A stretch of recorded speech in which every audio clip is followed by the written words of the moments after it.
In May 2024, Red Lobster filed for bankruptcy. The internet blamed endless shrimp. But the real killer? A decade-old real estate deal. This is how it collapsed. One company, one fatal decision, one autopsy. In July 2014, the land under nearly 500 restaurants was sold for $1. $5 billion. The money didn't go back into the business, it financed the buyout. Suddenly, rent on every store. What was Red Lobster's most valuable asset in 2014? Not the menu. The land beneath over 700 restaurants, owned free and clear. Why did nobody stop it? Because the sale wasn't a failure, it was the plan. Golden Gate Capital bought the chain for $2. $1 billion, but they didn't put up the cash. They sold the real estate for $1, $5 billion to fund the deal. What did Red Lobster get from the 2014 sale? A rent bill. The deed to 500 restaurants changed hands, but the $5 billion went to Golden Gate, not the chain. Why sell the very ground it stands on? Because the sale was for the buyer. The $5 billion financed nearly three-quarters of the purchase. Now Red Lobster owed rent. The immediate impact? Rent, before the deal, zero. After, millions annually. As Restaurant Dive put it, suddenly a company that had not paid rent now had to pony up for it. This was textbook private equity value extraction. Buildings sold, cash pocketed, chain left with a permanent rent burden. The real estate deal, not the shrimp, was the anchor. So why did nobody stop it? In 2016, Thai Union, the seafood giant that had supplied shrimp for over 2 decades, bought in. By 2020, Thai Union controlled the chain. The supplier was now the owner. The bankruptcy filing would allege a conflict of interest. Higher shrimp prices, Red Lobster paid. The numbers tell the story. Thai Union supplied shrimp at a premium, and food costs climbed. As CNN put it, Red Lobster has drowned in a relentless supply of Thai Union-supplied shrimp. The conflict wasn't just theoretical, it was draining the company. In May 2024, Red Lobster filed for bankruptcy, citing $300 million in debt. The shrimp was a symptom. The real killer was a decade of decisions. Why couldn't Red Lobster escape? By 2020, rent was a permanent drain, and Thai Union, the largest shareholder and primary supplier, took control.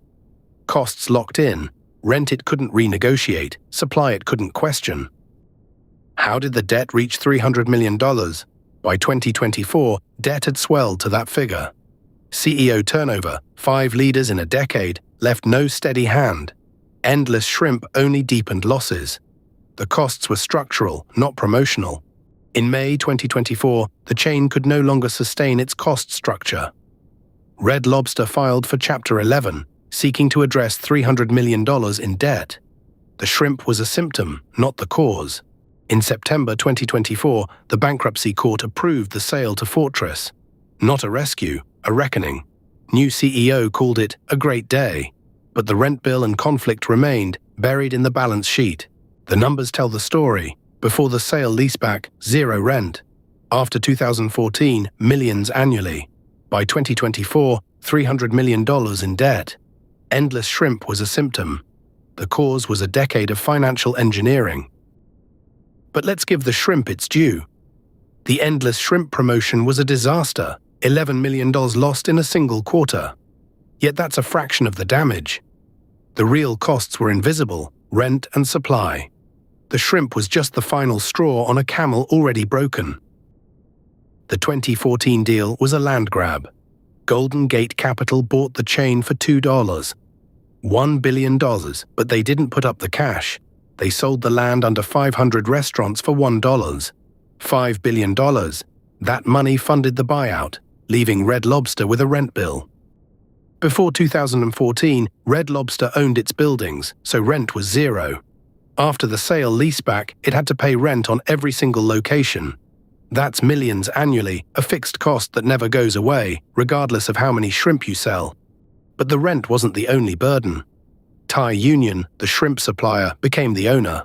That's a classic conflict of interest. If they charged Red Lobster more for shrimp, they profited twice, once as supplier, once as owner. The bankruptcy filing raised exactly this concern. 5 different CEOs in a decade. Each one had a different strategy, but none could fix the structural problems. The constant turnover meant no long-term vision, just short-term patches. Debt ballooned to $300 million by 2024. That's not from shrimp. It's from years of paying rent, overpaying for shrimp, and losing money on promotions.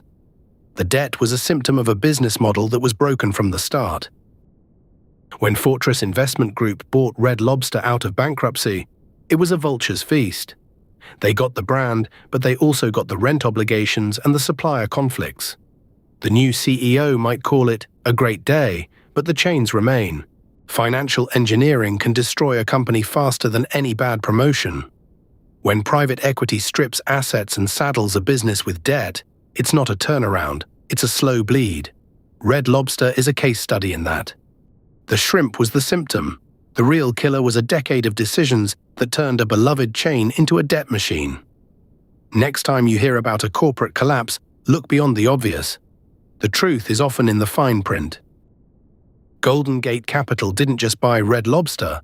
They engineered a financial structure where the company's own assets paid for its acquisition. The $5 billion from selling the real estate covered most of the $1 billion price tag. Red Lobster was left with a rent bill and no ownership of its most valuable asset. The debt reached $300 million through the cumulative effect of rent, overpriced shrimp, and failed promotions. Each year, the losses added up and the debt compounded. By 2024, the chain was drowning and bankruptcy was the only way out. For every Red Lobster, a cautionary tale about financial engineering. When buildings become a landlord's profit, the foundation erodes. The shrimp was a red herring. The real killer was the deal. Quick note, this is for education only and is not financial advice. Always do your own research before investing. Nobody thinks they're the next collapse. Subscribe and see how it happens in How Blockbuster Lost Everything.